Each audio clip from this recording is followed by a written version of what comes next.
বরাবরের মতোই আমি হিমেল চলে আসছি আপনাদের মাঝে সাপ্তাহিক পত্রিকা নিয়ে। সবসময় যদি সাপ্তাহিক পত্রিকা পেতে চান অবশ্যই আমার চ্যানেলটি সাবস্ক্রাইব করে রাখুন, সেই সাথে নোটিফিকেশন অল দিয়ে দিন। এই সপ্তাহের সাপ্তাহিক পত্রিকাটা কিন্তু দেখতেই হবে, কেননা এই সপ্তাহের বড় বড় নিয়োগ রয়েছে। তো পেজটিতে পুরো সাপ্তাহিক পত্রিকাটি দেখতে পাচ্ছেন। শুক্রবার 24 ফেব্রুয়ারি 2023 চাকরির ডাক সাপ্তাহিক। প্রথমেই দেখতে পাচ্ছেন বাংলাদেশ নৌবাহিনীতে নিয়োগ দেওয়া হয়েছে 2024 অফিসার ক্যাডেট ব্যাচে। প্রকাশিত তারিখ 16/2/2023। তো এই সার্কুলারের পুরো বিস্তারিত যদি দেখতে চান ভিডিওর ডিসক্রিপশনে লিঙ্ক থাকবে, দেখে নিতে পারবেন। এরপর দেখতে পাচ্ছেন বাংলাদেশ পরমাণু শক্তি কমিশন থেকেও একটি নিয়োগ দেওয়া হয়েছে। পদ সংখ্যা 73 জন লোক নেওয়া হবে। প্রকাশিত তারিখ 15/2/2023। তো এই সার্কুলারের পুরো বিস্তারিত যদি দেখতে চান তাহলে আমি ভিডিওর ডিসক্রিপশনে লিঙ্ক দিয়ে দিব, আপনারা কিন্তু পুরো সার্কুলারটি দেখে নিতে পারবেন। এরপর দেখতে পাচ্ছেন চট্টগ্রাম মেডিকেল কলেজ থেকে একটি বিশাল আকারে নিয়োগ দেওয়া হয়েছে। পদ সংখ্যা 49 জন লোক নেওয়া হবে। প্রকাশিত তারিখ 13/2/2023। তো এখানে সবচেয়ে ইন্টারেস্টিং বিষয় হচ্ছে অফিস সহায়কে শুধুমাত্র একটি ক্যাটাগরিতে 40 জন লোক নেওয়া হবে। তো এই সার্কুলারের পুরো বিস্তারিত যদি দেখতে চান ভিডিও ডিসক্রিপশনে লিঙ্ক থাকবে, দেখে নিতে পারবে। তো এরপর দেখতে পাচ্ছেন 146 জন নেবে বন বিভাগ থেকে।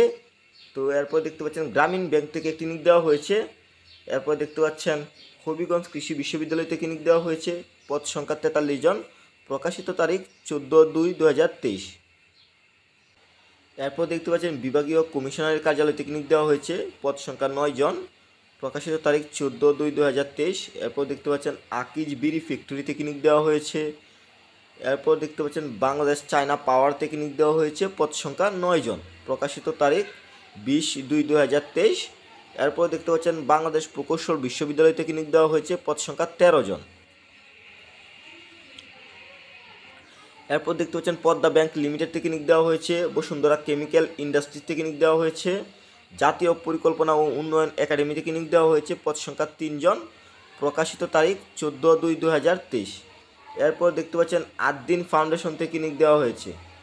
তো এবার চলুন আমরা সর্বশেষ পেজটিতে চলে যাব।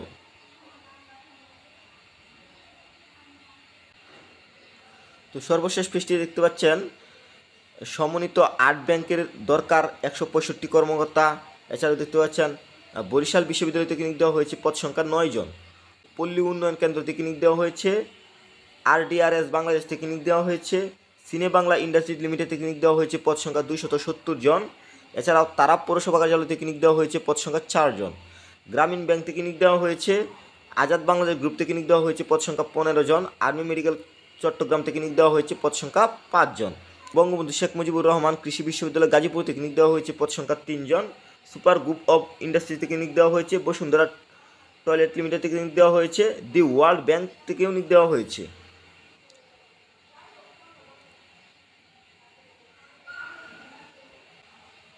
তো চলুন আমরা এক নজরে প্রাইভেট জবগুলো দেখে নেই। মিডল্যান্ড ব্যাংক থেকে নিয়োগ দেওয়া হয়েছে। নাসা গ্রুপ থেকে নিয়োগ দেওয়া হয়েছে। নিটল মোটরস থেকে নিয়োগ দেওয়া হয়েছে। পলমল গ্রুপ থেকে নিয়োগ দেওয়া হয়েছে। বিকাশ লিমিটেড থেকে নিয়োগ দেওয়া হয়েছে। SMC এন্টারপ্রাইজ থেকে নিয়োগ দেওয়া হয়েছে। ওয়ালটন হাইটেক থেকে নিয়োগ দেওয়া হয়েছে। ইস্টার্ন ব্যাংক লিমিটেড থেকে নিয়োগ দেওয়া হয়েছে। স্কয়ার ফুড অ্যান্ড বেভারেজ থেকে নিয়োগ দেওয়া হয়েছে। আকিজ গ্রুপ থেকে নিয়োগ দেওয়া হয়েছে। সিটি গ্রুপ থেকে নিয়োগ দেওয়া হয়েছে। বিভু বাংলাদেশ থেকে নিয়োগ দেওয়া হয়েছে। সেভ দ্য চিলড্রেন থেকে নিয়োগ দেওয়া হয়েছে। ওয়ালটন ডিজিটেক থেকে নিয়োগ দেওয়া হয়েছে। ব্রাক ব্যাংক থেকে নিয়োগ দেওয়া হয়েছে। রূপায়ণ গ্রুপ থেকেও নিয়োগ দেওয়া হয়েছে। এখন আমি তুলে ধরবো এই সপ্তাহের টপ 3টি সার্কুলার, যেগুলোতে চাইলে আপনারা আবেদন করতে পারেন। প্রথমেই রয়েছে বাংলাদেশ নৌবাহিনী, এটিতে চাইলে আপনি আবেদন করতে পারেন। এরপর বাংলাদেশ পরমাণু শক্তি কমিশন, এটিতে চাইলে আপনি আবেদন করতে পারবেন। সর্বশেষ দেখতে পাচ্ছেন চট্টগ্রাম মেডিকেল কলেজ, তো এটাতে চাইলে আপনি আবেদন করতে পারবেন। তো এটাই হচ্ছে টপ 3টি সার্কুলার। তো আশা করি এই সপ্তাহের পুরো সার্কুলারটি বুঝতে পেরেছেন। সবাই ভালো থাকবেন। আল্লাহ হাফেজ।